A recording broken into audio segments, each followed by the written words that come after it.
First day at the gym, the early days, what was that like for you? Oh man, I was around some of the best, man. Meldrick Taylor, training with Fred Pendleton, training with Nate Miller. A lot of guys, man, coming up, you know, working, training around Bernard, you know. They always talk about the gym, like what the culture's like, them tough Philadelphia gym wars. What is it like inside those Philadelphia gyms? Oh, trust me, it's wars, man. Sometimes, you know, the fight was left in the gym. You know, we was uneducated back then. You know, most of the, like I said, the fights was left in the gym. Because you know we had the baddest of the baddest, man, in the gym, and we used to have the best, really the best fights in the gym. But you know, if you came out of that, man, you know you was the man. Who are some of the best figures in Philadelphia boxing? You know, you think of Bernard and other people. Who are some of the best people who make Philadelphia boxing what it is? Oh man, God rest his soul. I mean, Joe Frazier, who I worked with, his daughter Jackie. I used to be her pad guy. And once again, Bernard. My mentor was God rest his soul was Bowie Fisher, who I had. It was a pleasure just being around. Being in camp with him, you know, getting a lot of wisdom from him. Man, just the list goes on and on. Yeah. What about Bernard Hopkins getting ready to fight Kovalev? What do you think of that one? It should be an entertaining fight. You know, Bernard is one of the most craftiest guys in the game. You know, he loved, you know, he loved that challenge. You know, he always loved, you know, not love being the underdog, but of course, you know, most of the guys he fought, he was always the underdog, and I think that really sets the fire up under him. You know, even though he always, you know, trained and stayed in the gym, and his lifestyle, his life skills, that's why he, you know, is still in the game as today, because of his lifestyle and his life skills.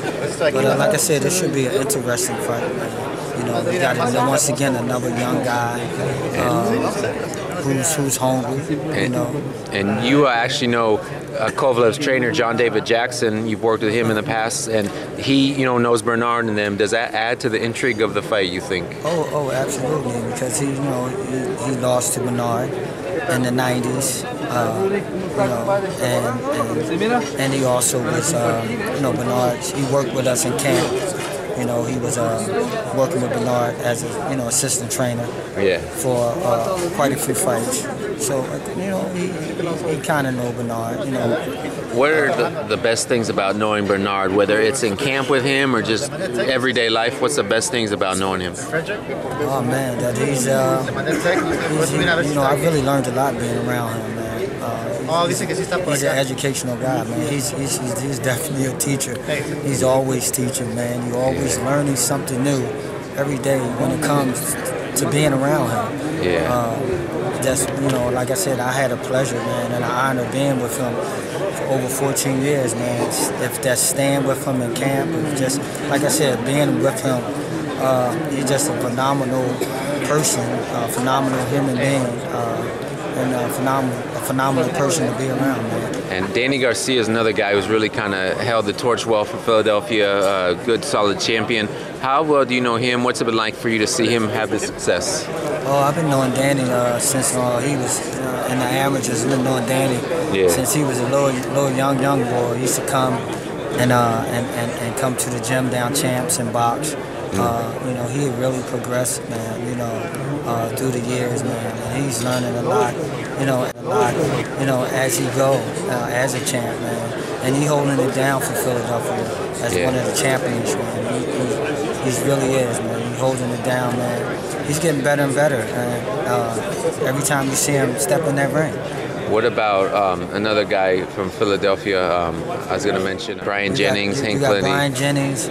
Who's right there in the picture. Jesse Hart, you were talking about him the other day. How well do you know Jesse? What's it like? Well, I worked with Jesse Hart, one of his trainers, young prospect, was 14-0. 11 knockouts. He got an upcoming fight October 4th. Is this another young guy? In the Rock Williams. Yeah. Another prospect. Yeah, he very solid looking guy at 154. Very solid, man. They hungry. They focus. There's no stopping, man. There's no stopping. There's another kid. We got to give a shout out to the Fosters, little Stevie Foster. I've been around him. He's from Philly, but he came to West Coast. And he's such a humble, hard-working kid. How important is it having kids like that in boxing for our future? He's an amazing kid, man. He's an amazing kid. When I look at him and watch him train, man, you could swear he was the champ, man. He trains, and this is for real. He trains harder than an average pro, man. The way he prepares himself, he trains better than a professional fighter, man. Gotcha. His father, man, is the key to that, to his success, man. And they say fathers and sons really, it's kind of hard, but it's just like Jesse and his father, man. They different, man. It's different with them. It's different with Steve and his father, man. Okay. He will allow you to train. He will allow you to do your thing without really interfering. And I know that's a difficult thing and a hard thing to do as a father, but them guys know how to separate.